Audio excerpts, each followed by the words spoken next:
What is up, guys? Welcome back to another awesome video. Today we're going to react to the American Civil War Part 2. I've usually seen that my Part 2 videos get more views than my Part 1s, which is really weird because it's usually the other way around. So let's hope this video gets 100 views. Let's go. This video was made possible by Honey. Stick around to learn how you can save money when you shop online. I remember when Honey was a As big Union struggle sponsorship. to take control in the East continued, elsewhere, the war raged on. The Confederates attempted an invasion of Kentucky, hoping the state as a whole would join them, but they were pushed back. The Indian Territory saw Native American tribes ally with one side or the other in the hopes of securing rights after the war. Along the Mississippi, I feel like all the Indians would fight with the North. You know what I mean? A little bit strange, but whatever. General Ulysses S. Grant remained one of the few Union generals scoring major victories. With his best pal, General Sherman, by his side, Grant led his armies down the Mississippi to the Confederate stronghold of Vicksburg. Both sides knew that if Vicksburg fell, the Confederacy would be split in two, and the Confederates prepared for an intense defense of the city. But back in the East, Lincoln If that still didn't wanted happen, some... like, if that whole battle didn't happen, or not battle, but the campaign, I just wonder, like, how that history would have went, because I think if the campaign failed, like, tremendously, the South would have won the war. At least that's how I see it. Maybe, like, eventually, I don't know if the South would have, like, been economically still secure. It was still a relatively strong power. It definitely got destroyed when the South was being absolutely destroyed by the North with the Sherman invasion, but we'll go into that later, which, you know, I didn't think was a good thing. I think that was a horrible thing that Sherman did. somebody to march south and take Richmond. Having given General McClellan the boot, he needed a new man in charge. All right, Mr. President, option 1 is General Hooker. Bit of a nutcase, but a good general. Option 2, his qualifications are his name is Burnside and he has freaking dope-ass sideburns. Say no more. So General Burnside was put in charge of the Army of the Potomac and sent south. Lincoln hoped he finally had a general who could succeed. Burnside met General Lee at the city of Fredericksburg, where he intended to rapidly cross the river and take the city. But the Union War Department was too slow in delivering the pontoon bridges, and the two sides were forced to camp across from each other, close enough. Brothers fighting to speak. brothers. Hey, Yankee, ready to get your butt kicked? Yeah, right, Rebel. God is on our side. No way, God's on our side. Oh, yeah. I never really felt like the North-South had hatred. They were very sympathetic towards one another, because remember, they still see themselves kind of like brother countries. Or, not countries, but brother lands or territories or whatever. You think so? Well, why don't we ask him? Hey, God, whose side are you on? Ow. Well, God let the Dude, North I'm win. cool. With over So I think we already 100,000 know men, whose the side he's Union on. Army finally launched their massive attack on the 11th of December. But by now, the Confederates had amassed their forces. During the battle, wave after wave of brave Union men marched headlong into a brutal Confederate onslaught. Even the Confederates couldn't believe what they were seeing. Yep. And in one moment of camaraderie, a Confederate sergeant, unable to take it, reportedly came out into the field to tend to the Union wounded. Seeing this, the Union troops held their fire. Still, Burnside and his forces were This soundly war defeated at probably... This war might have been one of the more awful wars throughout history, like American history, in my opinion, because the difference between this war and many others is that they're brothers fighting brothers. It was kind of like World War I, where they had that Christmas truce. It's just like really, it's much more emotional towards them. Really sad to see. It's hard to really watch sometimes. Fredericksburg and forced to retreat. Lincoln's popularity and Northern morale continued to plummet, especially as the winter heading into 1863 was bad. The winter camps were rife with disease. The food was less than appealing. On both sides, men began to leave. Hey, where do you think you're going? I'm deserting. What? Don't you love your country? Yes, I do. And I'm trying to get back to it as quick as I can. Lincoln, ever the kind and caring man he was, spent much of his time pardoning deserters' death sentences. Oh my, here's a 17-year-old boy sentenced to be hanged. Well, I'd better suspend his sentence, or he'll be suspended tomorrow. What? To try to keep the numbers up, both sides had introduced conscription. There was controversy in the North, however, since rich men could simply pay to have someone else fight on their behalf.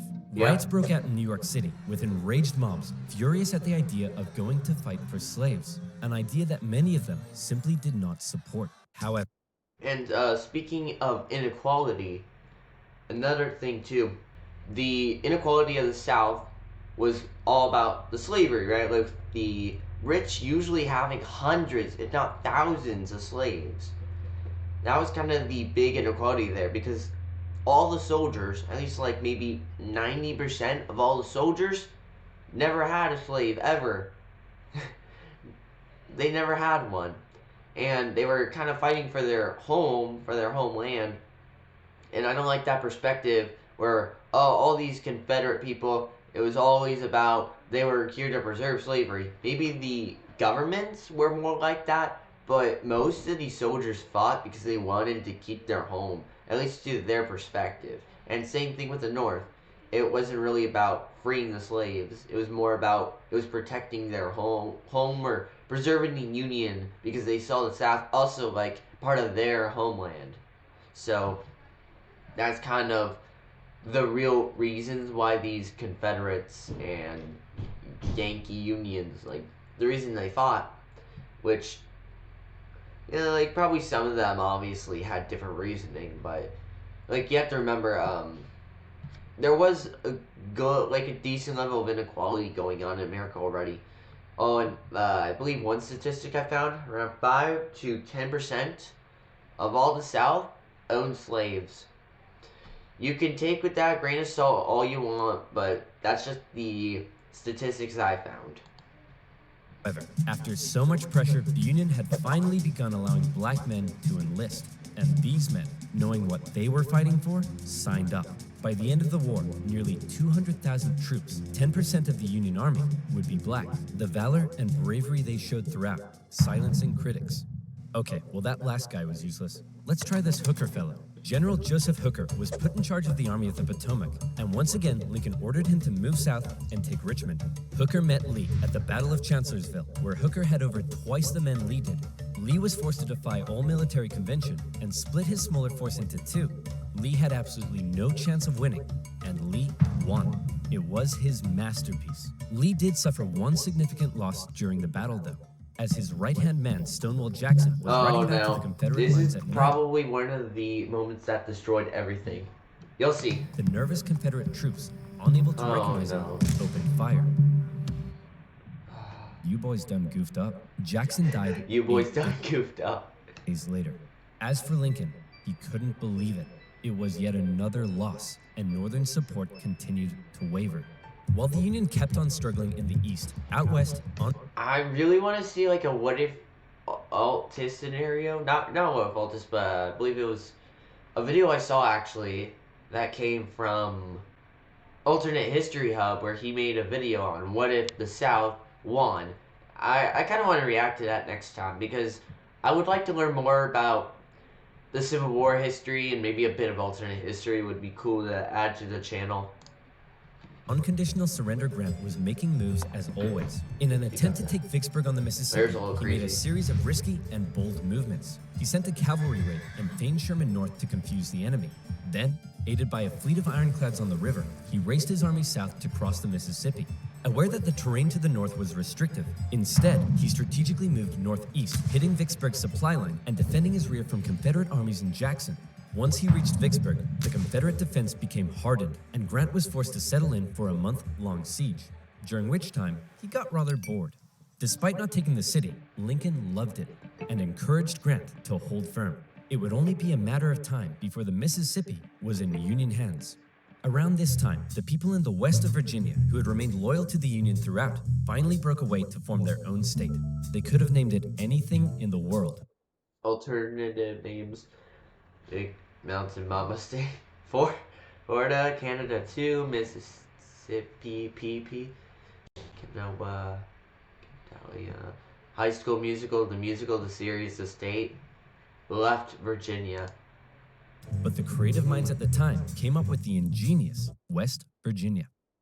I like the name West Virginia a little better. I would prefer that name over the other alternatives. Either that or it could be called Little Virginia. Back in Washington, Lincoln once again wanted a new general to take command. Oh my goodness, why do all these 19th century generals look so bust? Look, we got Sleepy Eyes Joe here. That's Princess Leia with a mustache. E.T. phoned the doctor. Fine, why don't we give Snapping Turtle McGee here a shot? So General Snapping Turtle McGee was put in charge of the Army of the Potomac, and it was a crucial time for the Union, because once again, the Confederates decided to go on the attack. So far, they had done exceedingly well militarily, but as the war kept going, the Confederate economy was crumbling. Yep. Riots broke out in the streets of Richmond as the price of bread skyrocketed. Supplies were dwindling. Jefferson Davis wanted to send men west to rescue Vicksburg, but General Lee knew the longer the war lasted, the worse their chances got, and he still hoped if he could just threaten D.C., the already demoralized North would surrender. So in June 1863, with the momentum behind him, General Lee once again entered the North, fighting his way through Maryland and into Pennsylvania. General Meade set out to meet him for what would be... Wow, like, I don't know why you would go so far out. Like, did he have good connection to his supply lines? That's very far from the Holmes area. the most significant battle of the entire war. If the Confederates won, D.C. could fall. If the Union won, it would be a turning point, as the Confederates would run out of steam, and the small town that was to get caught up in the crossfire of the largest battle in American history was Gettysburg, Pennsylvania. The Battle of Gettysburg. On June 1st, units from each army encountered one another and skirmished through the town itself. The townspeople were forced to take refuge, except for one man who reportedly ran outside for a strange reason. "Joseph, what are you doing?" "I'm not gonna let them take my beans." "How many times do I have to tell you they're not here for your beans?" By the second day, Maybe it was like getting food because he thought he would like starve or something. over 100,000 men stretched for miles across the battlefield. Lee took the initiative, deciding to hit the enemy's flanks, and he came very close to breaking through the Union's disorganized left. But Union Colonel Joshua Chamberlain ordered a desperate bayonet charge, smashing into the Confederates and forcing them back. The Union forces held across the line. On the final day, Lee believed the Union Army had fortified its flanks, so he decided to finish them off with one massive central assault. The Confederates rushed at the Union lines during General Pickett's charge, and this time, it was the Union's turn to unleash hell. Meade had correctly guessed Lee's strategy, and the Confederates were decimated, forced to turn and flee. A devastated General Lee called out to his fleeing and wounded men, telling them it was his fault. And after holding for a counterattack that never came, he ordered a retreat back into Virginia. The North had just managed to score a massive victory, and one... I would have just not done that because I'm going to the enemy territory where you already have to deal with such a massive population. You already have to deal with all of this. You know, even threatening DC, I don't think it would be realistic. There's no way. I don't think it would have worked. I think it would have been better to stay where you are, wait it out, even with like, the Southern economy suffering. Eventually, you would have peace with the North. Like, eventually something like that would happen. Desperately needed. And if that wasn't enough, in the West, after a month-long siege, Vicksburg finally fell. The North now held the Mississippi. And better yet, it was the 4th of July. With control of the Mississippi, Union forces moved into Arkansas and Tennessee. Tennessee in particular saw heavy fighting, with Union General Rosecrans masterfully pushing Braxton Bragg's Army of the Tennessee out of Tennessee. He suffered a major setback, however, at the bloody Battle of Chickamauga and ended up under a Confederate siege at Chattanooga. At one point during the siege, a temporary truce was declared so that wounded men could be recovered. And often in the Civil War, during these small truces, men from both sides would meet in the middle to trade things like tobacco, coffee, and maybe even honey. No. To install honey now simplified my chat and the siege of Chattanooga. Thankfully, General Grant, now in charge of all Western Union armies, showed up and karate-kicked Bragg right back into Georgia. Like this. With Sherman and Hooker, Grant took on Confederate positions in the mountains around the city, including the famous battle above the clouds and Mission Ridge. Grant continued to be Lincoln's #1 guy. With these victories, Lincoln hoped the war was finally turning. Back in Gettysburg, the entire town had been turned into a hospital to care for the scores of wounded men. Throughout the war, on both sides, women such as Clara Barton rose to the occasion, doing crucial work on the home front. and volunteering as nurses for those who had given their lives. A new national cemetery was to be established at Gettysburg, and Abraham Lincoln traveled out to attend the opening ceremony. At the Gettysburg event, Address. the main speaker spoke for 2 hours. Then, Abraham Lincoln was called forward to give some brief, appropriate remarks. In just 2 minutes, he masterfully and poignantly iterated America's national purpose and the need to continue the fight. The Gettysburg Address would become one of the most famous speeches in American history. While they were now making progress, the North still couldn't find a decisive victory in the East. And that was bad news for Lincoln, because his presidency was now in its 4th year. In 1864, there was an election coming. The Confederates knew this too, and with little hope left of being able to threaten the North militarily, Why is that K-pop there? believed their last shot at victory may be in the election, since Lincoln, emancipation, and the war itself weren't exactly popular. People in the North were sick of war and wanted to put it behind them. Robert E. Lee hoped that if he could just hold out and continue to inflict more Yeah, exactly. Wait it out. See, Ely knows what I'm thinking now. He knows what I'm thinking. the people of the North would vote Lincoln out and replace him with a Southern sympathizer who may be willing to negotiate. Lincoln knew now he desperately needed a victory. Now, I know what you're thinking, but oversimplified. If Lincoln loves General Grant so much, then why doesn't he put him in charge of the campaign in the East?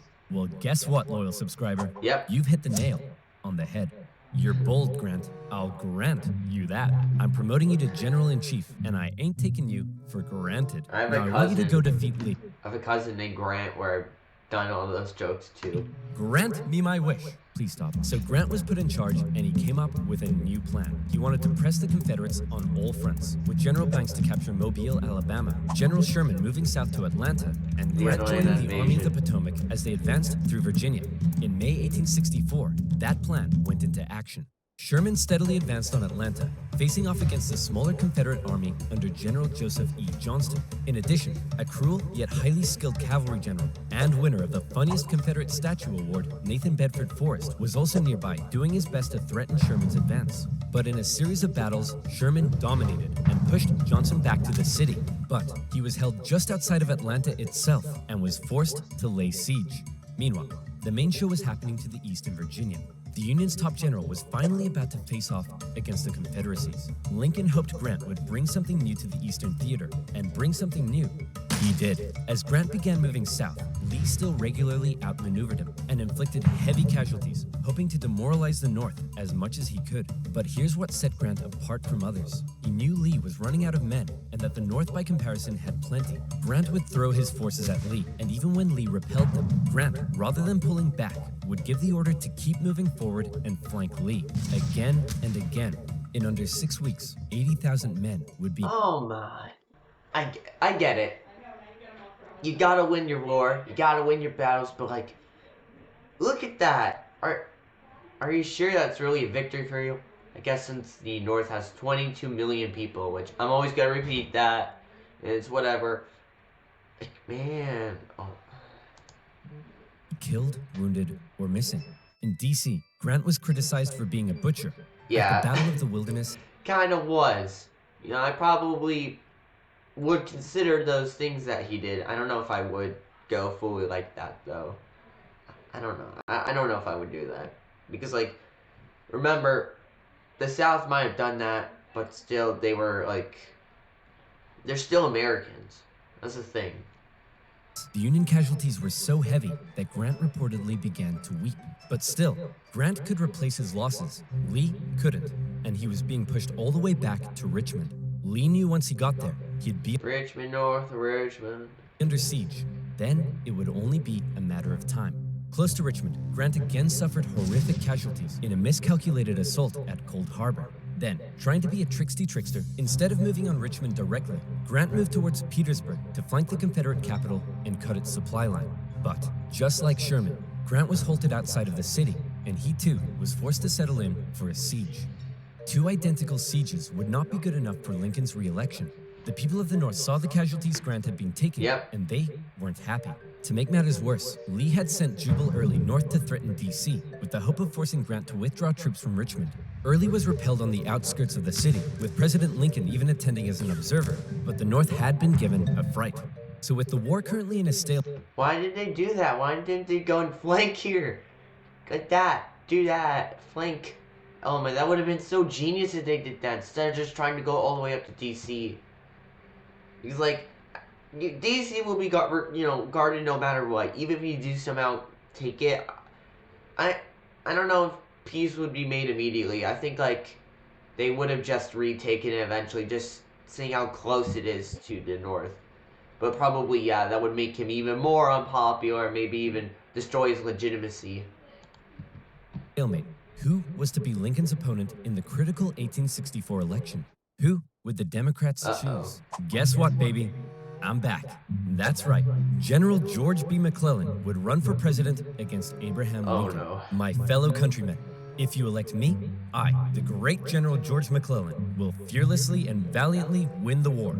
Unlike this douchebag, many Democrats, however, including McClellan's running mate, wanted to end the war, so it's possible McClellan may have ended up fearlessly and valiantly making peace with the Confederates, which is exactly what they were hoping for.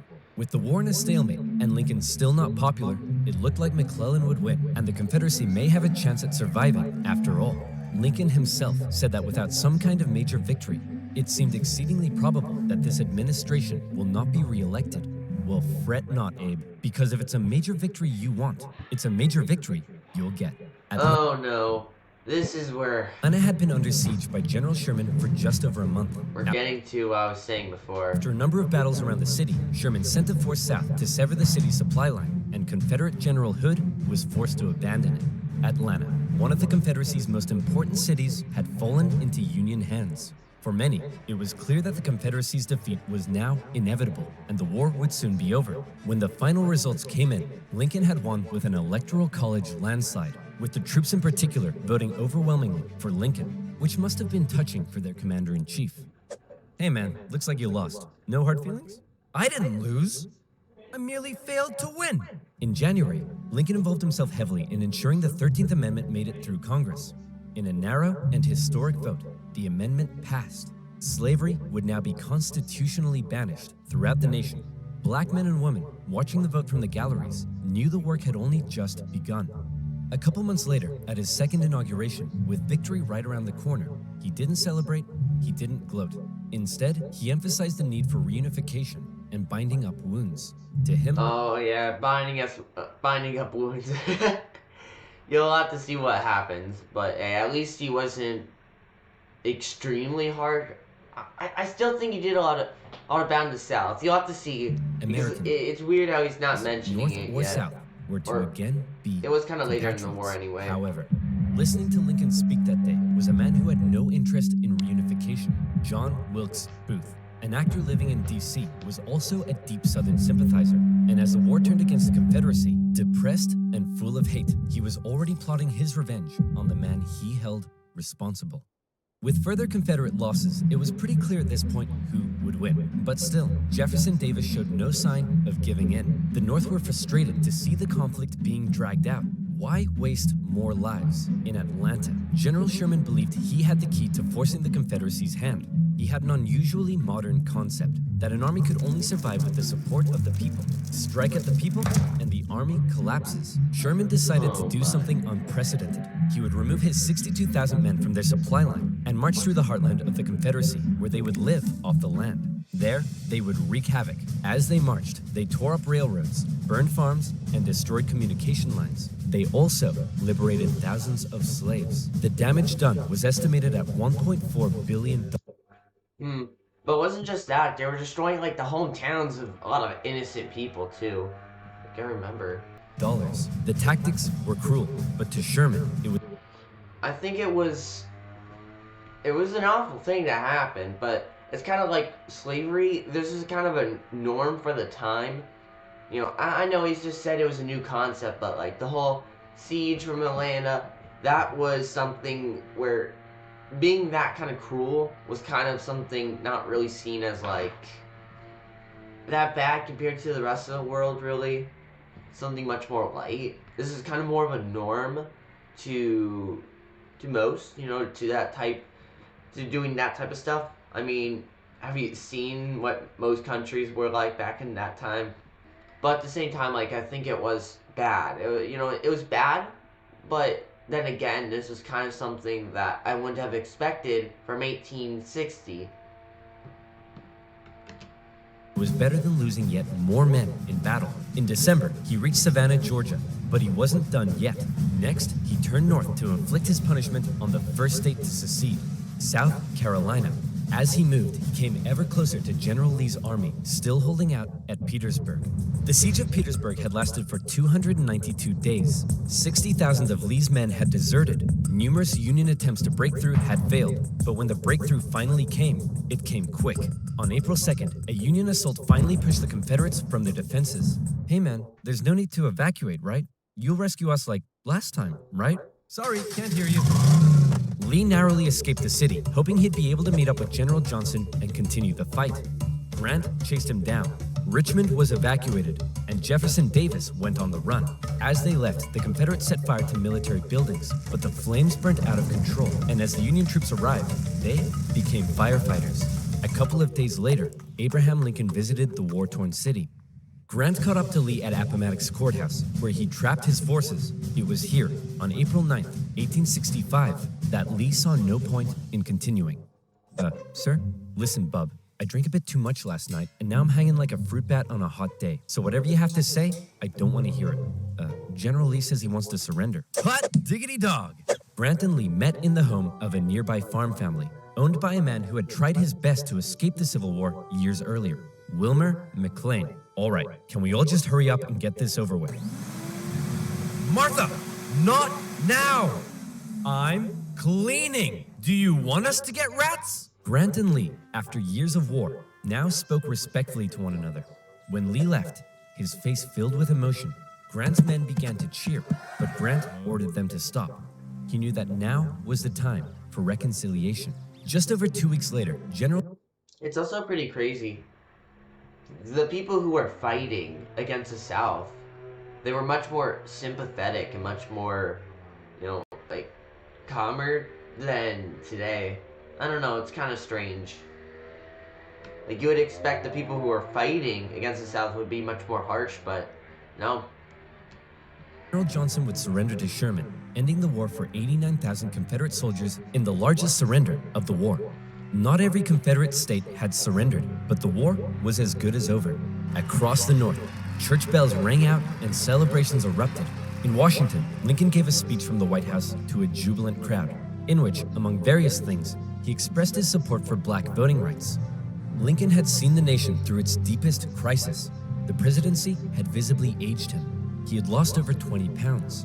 He said sometimes, "I think I am the tiredest man on earth." I'm not sure tiredest is a word, but geez, the man's exhausted. Cut him some slack. On a carriage ride with Mary, Lincoln clearly was looking forward to being a president in a time of peace. He was apparently very cheerful, surprising his wife, and he told her that between the war and the loss of their son, they'd both been very miserable. Now, it was time to be happy. On the evening of April 14th, Lincoln attended a play with his wife and some friends. Okay, I kind of feel bad for my wife now. At Ford's Theater. It was a comedy, and the president appeared to be enjoying it very much. In a nearby bar, John Wilkes Booth swallowed 2 glasses of brandy. He slipped quietly into the president's booth and awaited for the audience's laughter to rise. The president was shot in the back of the head. No gun audio? Come on, that would have been perfect. Oh my. Booth fled the scene. Opportunity. Soldiers carried Lincoln to a boarding house across the street. There, doctors declared there was nothing they could do. Surrounded by his heartbroken wife, son, and members of cabinet, at 7:22 the next morning, President Lincoln passed away. Never before had a president been murdered. A shocked nation mourned as a 12-day funeral procession carried Lincoln back to his home in Springfield, Illinois. On April 26th, Union cavalry found John Wilkes Booth in a barn in Virginia, where he was shot. Not long after, Confederate President Jefferson Davis was also tracked down and arrested.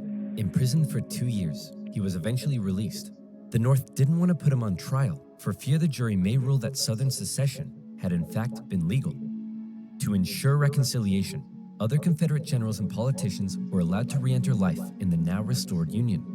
Scattered fighting continued into May, when the last Confederate forces in Texas disintegrated.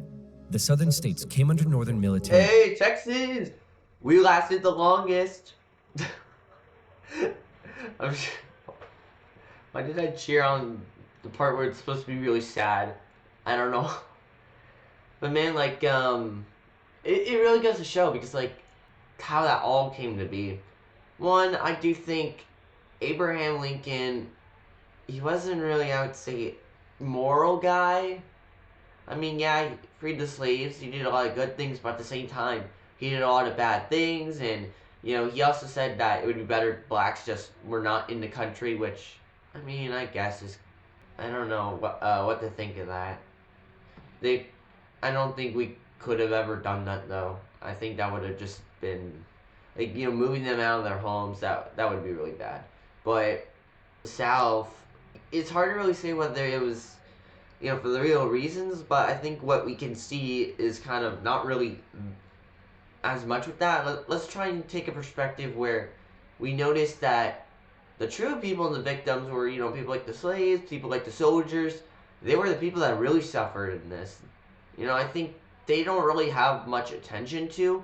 I think we gotta focus on, you know, that aspect sometimes where, you know, there were millions of slaves that were, you know, enslaved, and it was an awful thing. And at the same time, like, the soldiers who were fighting, they were fighting other brothers. They were fighting their brothers, right? You know, the Unions, the Union Yankees, you got the Confederate Southerners. They still were, you know, shedding the same blood with the American Revolution from the very beginning. And they were fighting against each other. And it's just really sad to see, but that's what war is. Other humans killing and fighting, which, you know, I wish war would end, but war is war, and, like, we live in a fallen world. Nothing we can really do. Occupation to prevent any further rebellion, and a very difficult era of Reconstruction began. Over 3 million Americans had fought, brother against brother. The Civil War remains the bloodiest conflict in U.S. history, but the Union had been preserved. You could say the real winners were those who were to never again be slaves. Further amendments passed by Congress gave black individuals the right to citizenship and to vote. Significant progress had been made. However, entering into the 20th century, it was clear the fight for equality would continue. In modern America, the man who fought to preserve the nation and never gave up in the darkest of times stands as a symbol of honesty, empathy, humility, perseverance, and courage. A continuous reminder of what has forged America and what it should ever strive to be.